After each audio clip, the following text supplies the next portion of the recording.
Hello friends, welcome to another video. तो आज आम आलोचना करवा +3 फोर्थ सेमिस्टर रो 10th पेपर थिबा सब्जेक्ट सारला महाभारत, जो थे आमर आलोचित विषय वस्तु दुर्योधनक रक्तनदी संतरण। लेखक आदिकवि सारला दास।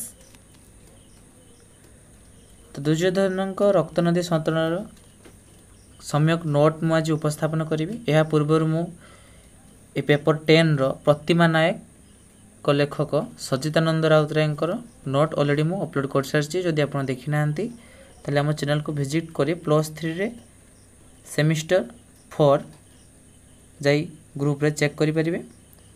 नले ए वीडियो डिस्क्रिप्शन में मु तार लिंक दे देबे, आपण सीधा सड़क जाई देखि परिबे।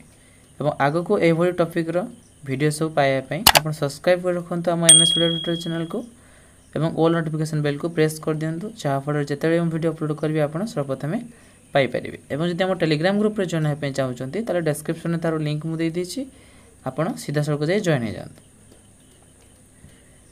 एबे हम देखिबा सारला महाभारत रो सेही दुर्योधन को रक्तनदी संतरण रो किछि नोट्स। माटीर महाकवि सारला दास पंचदश शताब्दी आदिकवि भावे शूद्रमुनि सारला दास परिचित। से ओडिया साहित्य आकाश रे कल्पवट सदृश्य, जी कि गोटे ऐतिहास संपन्न जाति को साहित्य क्षेत्र रे परिचय देबाकू प्रयत्न प्रयास करछंती बा करिथिले। तेणु से थिले यथार्थ रे ए माटीर कवि। तांको पुराण साहित्य हैला माटी मनीष भाषार पुराण। माँ सारलांको अपार करुणारु तांकर कवित्वर स्फुरण घटिछि बोली कवि तांकर सृष्टि मानकरे उल्लेख करछंती। जेपरिकी श्री चंडी सारलांकर पादतले दास, शूद्रमुनि अपंडित श्री सारला दास। सारला दासंको महाभारत को ओडिया भाषा और साहित्यर कोणार्क कहले अत्युक्ति हेब नहीं, कारण तांको रचित महाभारत ओडिशार घरे घरे दीर्घकाल है सुपरिचित अटे। तेणु कह जाए जहा नहीं भारते ताहा नहीं जगते। आलोच्य कविता दुर्योधन रक्तनदी संतरण सारला दासंक महाभारतर गदा पर्वर गृहीत। एही पर्वरे कुरुक्षेत्र महाभारत युद्धर वर्णना रही। महामानी दुर्योधन अहंकार वशतः पांडवंकु 5 गोटी पड़ा न देवा द्वारा महाभारत युद्धर आरंभ होइतिला। 18 दिन महाभारत युद्धरे उभय कुरुवंश और पांडवंश पक्षरु अनेक योद्धा मृताहत होइतिले। युद्धर शेष पर्याय रे कुरुपति निजर सखा सहोदरंकु हराई विचलित प्राय होइतिले। शेष रे युद्ध क्षेत्र रे ताको निज पुत्र लक्ष्मण कुमार को देखि ताकू निजको बंचाई युद्ध क्षेत्र पलाई जावाई दुर्योधन उपदेश देइथिले बा कहिथिले। किंतु दुर्भाग्यवशत से मध्य पांडवंक द्वारा निहत होइथिले। संध्या होई क्रमशः अंधार घटी आसुथाय। चतुर्पार्श्वरे काल रड़ी शुभुछि, भीम मध्य रड़ी करुछि। कौरव कूल को ध्वंस करिया पई एपरि अवस्था महामानी दुर्योधन प्राण भୟରେ पलायन करछन्ति। मात्र रक्तनदी तांकर गतिपथ को अवरोध करिछि। एपरि भयंकर रक्तनदी को अतिक्रम करिया पई तांकर साहस होई पारु नाही। फल से रक्तनदी स्रोत रे भासी आसुथबा सब को आश्रय करी अतिक्रम करिया पई चाहिछि। प्रथमे देखिथिले निजर भ्राता दुशासनर उत्तानस्य शव को।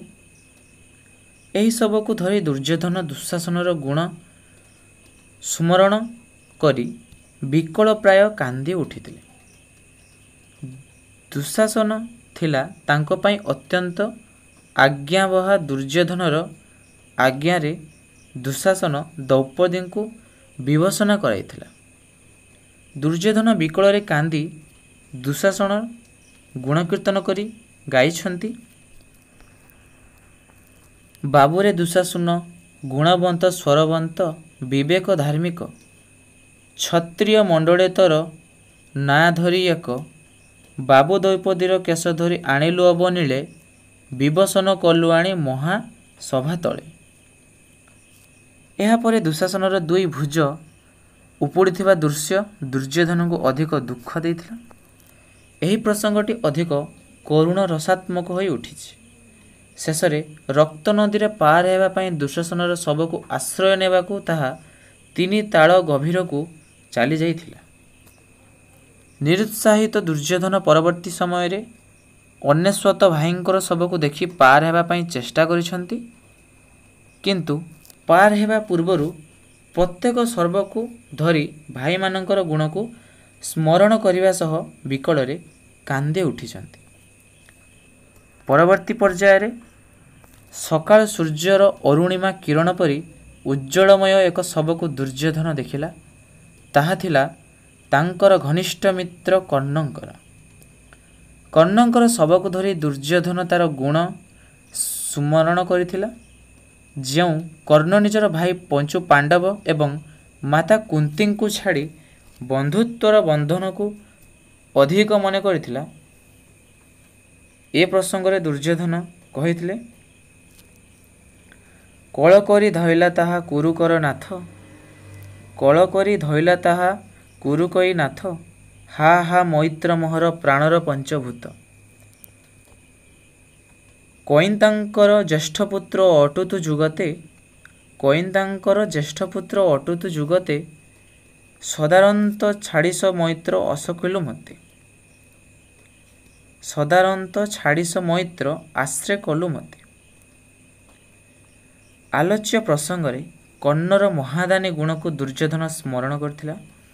କର୍ଣ୍ଣ ଥିଲେ ମହାଦାନୀ। ଦୁର୍ଯ୍ୟୋଧନ ମାନଙ୍କୁ ଦେଖିଲେ ସେ ଦୁଃଖରେ ଦୁଃଖିତ ହେଉଥିଲେ। କର୍ଣ୍ଣର ପାଦଭରା ସହ୍ୟ କରି ନ ପାରି ଧରଣୀ ମା ମଧ୍ୟ ସର୍ବଦା ସତେ ଭାର ସୁବର୍ଣ୍ଣ ଘେନି ପୂଜା କରୁଥିଲେ। ଏହିପରି ଭାବେ କର୍ଣ୍ଣର ଗୁଣ ସ୍ମରଣ କରି ରକ୍ତନଦୀ ପାର ହେବା ପାଇଁ ପ୍ରଚେଷ୍ଟା ଦୁର୍ଯ୍ୟୋଧନ ନିରାଶ ହୋଇଥିଲେ। ପରବର୍ତ୍ତୀ ପର୍ଯ୍ୟାୟରେ ଦୁର୍ଯ୍ୟୋଧନ ନିଜ ଗୁରୁ ଦ୍ରୋଣାଚାର୍ଯ୍ୟଙ୍କ ମାତୁଳ ଶକୁନି ଆଦି ଶବକୁ ଦେଖି ସେମାନଙ୍କ ଗୁଣକୁ ସ୍ମରଣ କରି ନିଜର ମତ ପୋଷଣ କରିଛନ୍ତି। ଦୁର୍ଯ୍ୟୋଧନ ଶକୁନିଙ୍କର ଶବ ପାଖରେ ବୁଦ୍ଧି ଭିକ୍ଷା କରି ଜୀବନ ବଞ୍ଚାଇବାର ଯେଉଁ ଦୁର୍ବାର ବ୍ୟାକୁଳତା ପରିଲକ୍ଷିତ ହୋଇଛି, ତାହା ଏକ ଦୁର୍ବଳ ଚିତ୍ତ ଓ ବିକଳ ମାନସିକତାର ପରିଚୟ ପ୍ରଦାନ କରିଥାଏ। ଶେଷରେ ନିଜର ଇଷ୍ଟଦେବଙ୍କୁ ସ୍ମରଣ କରିଥିଲେ। ଏ ପ୍ରସଙ୍ଗରେ ଶୂଦ୍ରମୁନି ସାରଳା ଦାସ କହିଛନ୍ତି, ଅକାଦ ରଧିରେ ରାୟ ବୁଡ଼ିଶ ପଡ଼ିଲା, ବାହାର ହୋଇ ରାଜା ଦୈବ ସୁମରିଲା, ରଇବ ମାନଗୋବିନ୍ଦ ଦଶ ଦିଗ ଅନ୍ଧାର, କେଶନକ ରୁଧିର ନଦୀରୁ ହୋଇବ କି ପାର। ଏହି ସମୟରେ ରଜନୀ କାଳରେ ଚନ୍ଦ୍ରମା ପରି କୁଣ୍ଡଳ କଙ୍କଳ ଓ ଅପୂର୍ବ ସୁନ୍ଦର ମୂର୍ତ୍ତି ଭାସି ଭାସି ଆସିବାର ଦୁର୍ଯ୍ୟୋଧନ ଦେଖିଛନ୍ତି। ଏହି ଶବଟିକୁ ଚିହ୍ନିବାର ଅବସର ଦୁର୍ଯ୍ୟୋଧନ ପାଇନାହାନ୍ତି, କାରଣ ଶବଟି ତଳମୁହାଁ ହୋଇ ଭାସି ଆସୁଥାଏ।